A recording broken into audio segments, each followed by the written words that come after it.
Hi, my name is Paul Wafer, and I'm a 40-year resident of Manhattan Beach.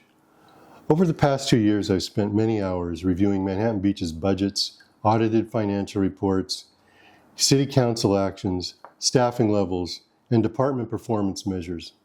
I've written many commentaries in MB Weekly, emails to city officials, and spoken at the city's budget meeting identifying issues in our city's finances that concern me. Recently, the city launched a public relations campaign highlighting its financial strength. I welcome that conversation because I believe residents deserve to see all of the facts. The city manager recently released a video on social media that attempts to reassure residents that Manhattan Beach is financially strong while dismissing concerns about a nearly $10 million budget deficit as inaccurate. Unfortunately, the city's own budget documents tell a different story.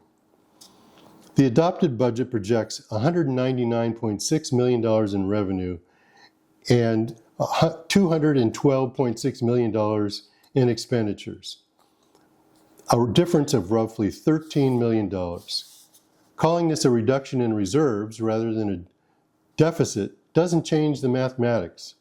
When expenditures exceed revenues, the difference must be paid from existing reserves or one-time funding sources. That is, by definition, deficit spending. The city manager also states that the operating budget is structurally balanced. If that were true, recurring revenues would fully support recurring operating expenses. Instead, the city has suspended or reduced contributions to several reserve and trust funds while relying on accumulated savings to bridge the gap. That is not structural balance. It is the use of one-time resources to support ongoing spending. The explanation that $6 million is being transferred into the insurance reserve fund actually reinforces the point. Whether money is placed into an insurance reserve, a pension trust, or an infrastructure reserve, it is still a budgeted expenditure. Residents should ask why the city has the ability to transfer $6 million into one reserve while simultaneously reducing other reserves and describing overall budget as balanced.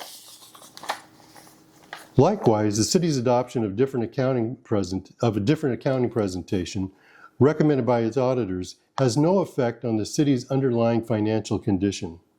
Accounting changes can improve transparency, but they do not create additional revenue or reduce expenditures. Changing the presentation of financial information is not the same as improving the finances themselves.